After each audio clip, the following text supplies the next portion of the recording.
You're fired. Whatever they call it, staff reduction, cost analysis. They let you go, you're fired, goodbye.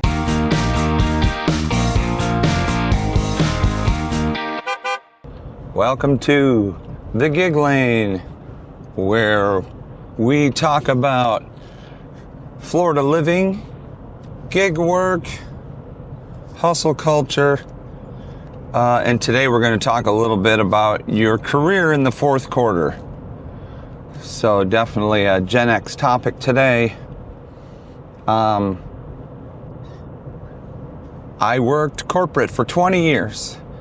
And I worked with a marketing company. You can dig in and find out who that was pretty easy. It's all over the internet who I am and where I worked. It was a good job. At 50 years old, I made too much money and they fired me. They let me go. They whatever they call it. It's not, staff reduction, cost analysis, whatever the words are. You're fired. They let you go, you're fired, goodbye. They try to do it gently. It's always a shock when you work for someone for 20 years. They call you family.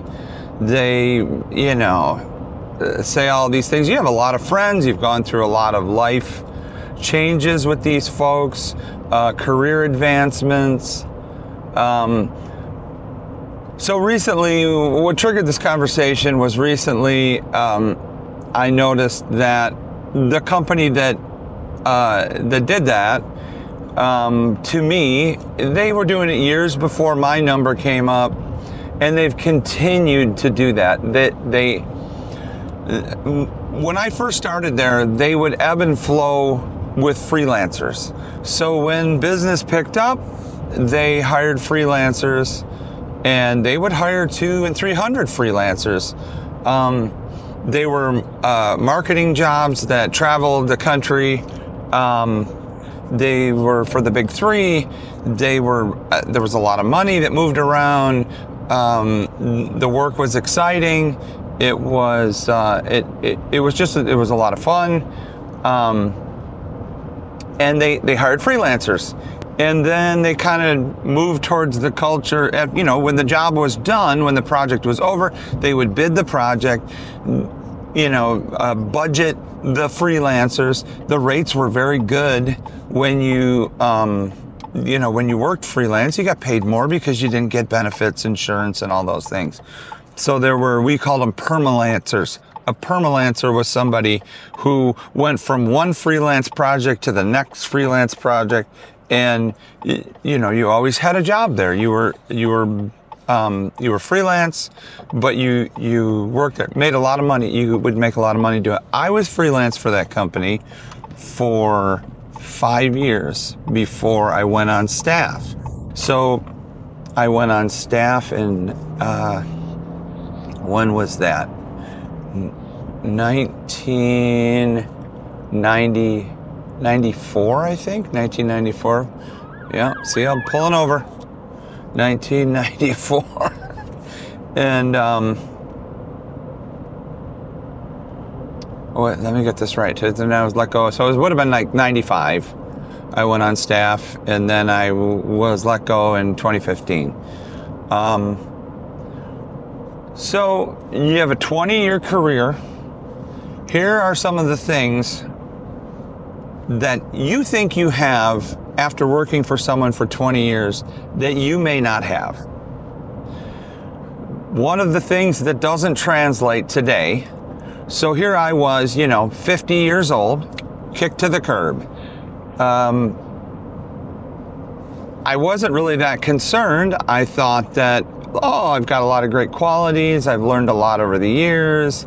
I've held a lot of different positions in the company as a, marketing marketing manager or, producer, line producer. There's a lot of different titles that fly around. They would give you a different title depending on what was being proposed to the client. They would say, this is Tim. He's going to act as technical producer. He is going to act as multimedia producer, or he is going to act as someone on site that's going to do this or that. So titles come cheap. So with that in mind, knowing that I've done all those things, one feels like I could be employed at any company doing any of those things. Well, here's what's different in the world than what was different. When I got that job originally, I was referred to that job through a vendor that had seen me doing work at another company. I was a senior editor at a production company, and I was building a render farm with another, like a computer company that does installation and works with some of the software that I was working with. And the technician that came out and was advising us on how to build this render farm, we developed a relationship, and I had told him how much money I was making, and he's like, oh, no, you're not getting paid enough. And there's a company that I also service that does a lot of this work, and they would appreciate your talents, and they would be willing to pay you reasonably. So he made a phone call. Hey, I know a guy. I made a phone call. I don't even know if I submitted a resume. I don't even know if a resume was part of the transaction. I may have I don't recall a resume. Maybe there was. I don't remember that. So, yada, yada, yada. I'm sitting in front of an executive producer, and I'm freelancing for him. So I freelanced for him for 5 years. It was quite lucrative, and I did really well. And then, as the economy shifted, I went on staff. And so all these, it doesn't work that way now. This is the first thing that if you are, Gen X, you lost your job, this is number one, you have to realize it does not work that way. It may in some circles. So I would say this: if you were an account rep and you had a Rolodex and you had some relationships with certain clients that you are servicing them and providing a service, that they find out that you have been released from your job, and I would run to their door. If you have a good relationship with a client, if you're in marketing and you're a manager, yada, yada, yada, insert title here, and one of your clients has a deep relationship with you, I would run to them and do whatever is possible to get on staff there. Whether it's less money, more money, relocation, whatever. If you are in your 50s and you have a relationship with somebody, you need to run to them. Here's why. I think we're going into some sort of Florida's burning down. This may turn into something else. The reason is your resume is not going to say, you can put whatever you want. Everybody is superhuman on their resume. Everybody looks like they're the Swiss Army knife of everything. I build small villages and solve astronomical world problems. I don't even think they read that stuff. I don't think they read it at all. But I tell you one thing that I know does happen. I've applied to, hundreds of jobs since I've left. There's a box that robot needs for you to check. and it's going to say, what is your salary expectation? This is like, what? You're trying to shoot a target that doesn't even exist. So you've worked for a company for 20 years and you make $100,000, and now you're thinking, well, okay, I might have to slide backwards a little bit in my career to recover, and I'll work my way back up. But so what's that number? If no one's giving you that number, back in the day, you sat across from a human and they talk to you and they're like, well, this is what budgets are. You know, we're looking at this ballpark. How do you feel about this? I can talk to my people about signing you up with the company for this. And that's how you got paid. But the chances of that happening out on the cold call, wide open job market are next to zero. The chances of getting even a callback. So the last job interview I had was in production, where it was for a place that I had a personal background in what they do. So I had a personal background in the video production part, and I had a personal background in the product that they created, meaning the end user product.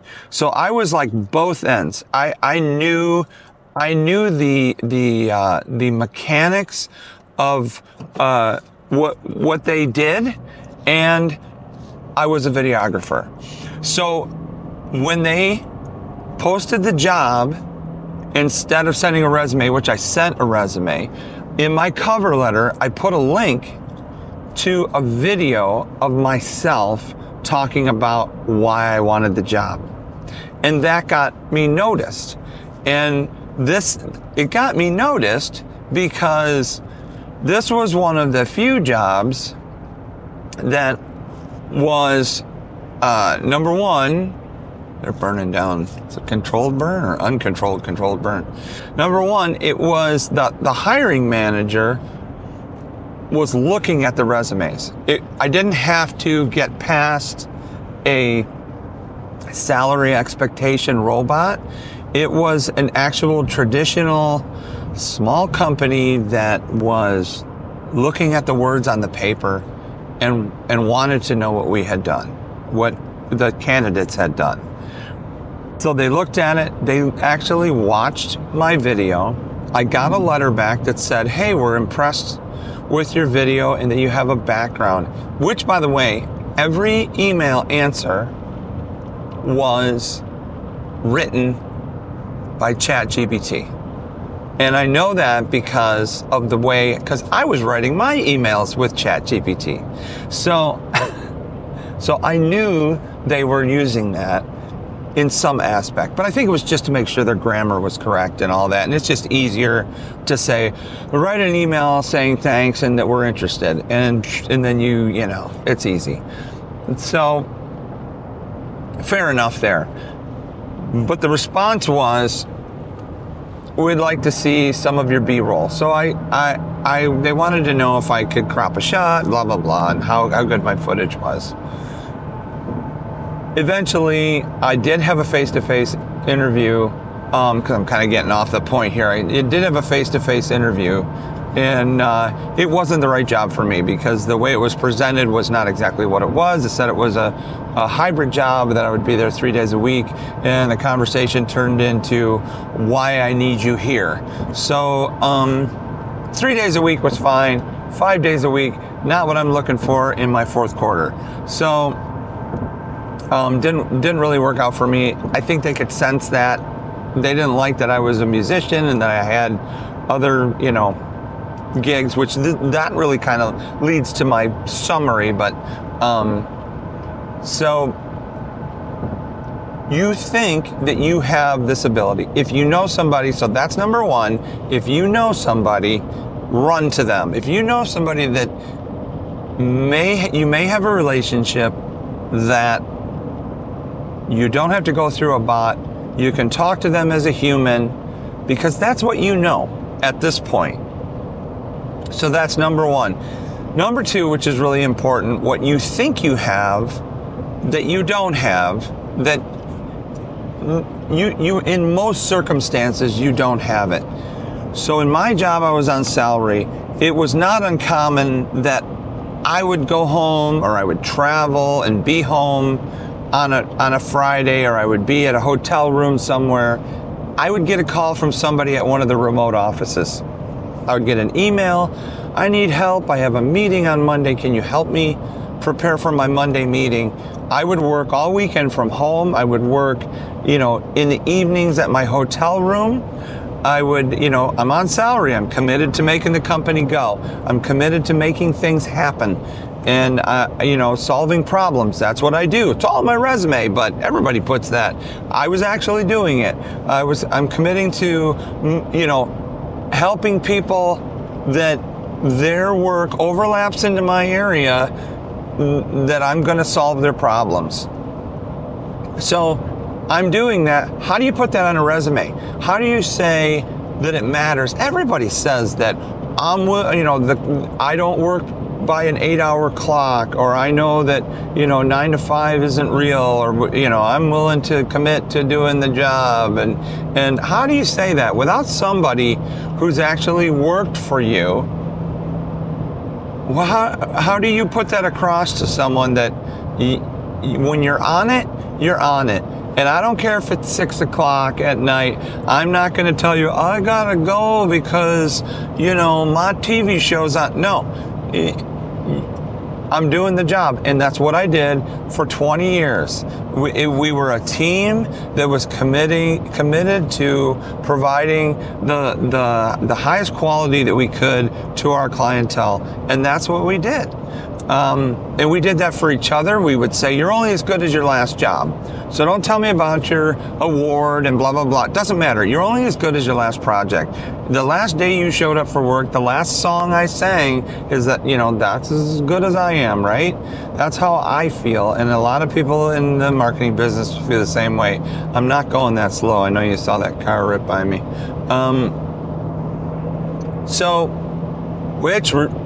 That takes me to number 3. The other thing that you think you have that in most cases you probably do not have is you have your work family. They're not your family anymore. Bye. Can I take your stapler? You got a nice chair. Are you going to use that? That's how they feel about you. They may have cried when your dog died. They may have, giving you, donuts and stuff on those days to make you feel better, or when you were on the road and you were sick and they would go to to Walgreens for you or whatever. But now you're not in the family. You're out. You are out. You can call a few people here and there, and but they got to move on with their work. They've made a big commitment to their career, and your trolley just fell off the tracks. So we're not running together anymore. You may get, the nicest thing that somebody did for me is they picked up the phone when I was let go, and they said, look, I was offered this freelance job. It was a tour. I'm going to refer you if you want it. And I took the tour. I had a great time. It was a great experience. I made a lot of money. I really, really enjoyed it. And I'm eternally grateful to that person who did that for me. So there are those rare people that are like, hey man, I know, blah, blah, blah. And I'll tell you later on, he was freelance. And he worked for another department. And later on, I paid him back without even knowing that I had helped him out. I saw his job posted that he was freelancing for as a staff job. And I reached out to him. I said, dude, they're trying to hire for your job. He said, wait, what? And he had to maneuver, but he got the job. He got the job he was already doing. He got it on staff. And I was glad for him. He was a great guy. I talk about him in the past tense. He later passed away from ALS. But This was something that he did for me. I'll be eternally grateful to him for caring enough to just say, oh, I know that Tim could do this job. So that's I guess number 3 is the big one. The friends you think you have, probably not your friends. I'm sorry to break it to you, but so the end of this, for me, when you're broken like that, you don't ever want to put your eggs in anyone's basket again, and you're very apprehensive. So this is where gig work comes in, and maybe you do take a staff job somewhere for little money. Like I work at Disney. It's a W-2 job, right? And it's hourly, but I'm in control of my hours. I don't have to be there day after day after day. I have to be there for the shifts that I commit to, or I'll get fired. For a lot of reasons other than just not showing up, right? So this is how, if that goes away, I have another job that I can amp up. If my other job being a musician, if that isn't as busy, I amp up my Disney work. So at the end of the day, the money is, is comparable. It depends on how hard you want to work. Do I work 80 hours? No. The stress can be in some areas higher, and then in other areas it can be lower. You're constantly selling. To be a musician, you're constantly selling, and sure, you have some relationships that go on and on and on, but you still have to make some calls. You still have to sell. If you're not selling, your work is going to slowly decline, and you'll get work. You'll always get jobs, which is the difficult part because there's some outside work that has to be done. So my advice, to try and put a button on this to somebody that is, or I guess the end all is that you're not going to make the money in a staff job that you made. If you lose your job in your 50s, you are not making that money. If you are going to make that same money that you made before, it's going to happen right away. You're going to have somebody that that's like, I heard you lost your job, I got something for you. It might not pay as much, but it's gonna keep you in the business, and you should be able to get pretty close to where you were. A career of 20. The person that triggered this conversation was with the company for 29 years, and it takes 29 years to get a salary like she was making. You're not going to make a 29-year salary. I don't care who you are. I doubt, maybe if you're a lawyer or a doctor or you have a medical specialty, but I think most corporate jobs where you're a victim of downsizing and salary reductions, they're just replacing you with someone cheaper. And I think the best thing to do is to look at the success stories of the folks that have left before you, that were your contemporaries, the folks that did a similar job. There's a few that I know of specifically that left that company that I left, and they're very successful in other fields. They've reinvented themselves. They've taken those qualities. So for myself, one of the things that I did is, since I worked at this marketing company, I was on a pitch team for 20 years. I pitched with, I feel, some of the best sales folks in the business. They could paint a picture with words, and they could get up in front of people and make an impact on telling their story with in a room. You walked in a room and they told you what they were going to do with your product, how they were going to execute it based on what you had asked them. This is my budget. They would map all of that out. Well, that's what I did for myself at Disney. And that's how I ended up working at Disney Springs as an entertainer for 5 years. Because I used all of those things that I learned, and I pitched them on a show. And it was a successful show for 5 years. So this is what you have to do with yourself. You have to take all of those qualities, you have to reinvent yourself, and you're going to, even if you decided, well, I'm just going to do this temporarily, well, maybe you're not. So, that's my advice for somebody that's in their fourth quarter that has lost their job. Don't put all your eggs in one basket. You're going to have to diversify your career to try and maintain the income that you had. And you're going to have to reinvent yourself. Look at the qualities you have and look at what you can do with it. Look at your contemporaries that have left and are successful. What are they doing? Maybe reach out to them. They were in the same boat as you. They may be able to give you some advice.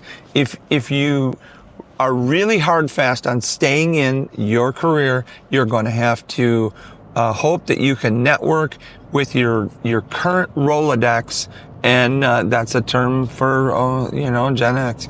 Your current list of people and clients, and go that route. And maybe there's somebody who's like, we like our relationship with you and we want to continue it. So come to work for our company. Bring your qualities here. That would be probably your saving grace for your career. So I'm pulling into work. Thanks for listening. Please like and subscribe. Yada, yada, yada. Have a great day, folks. I hope I helped someone out.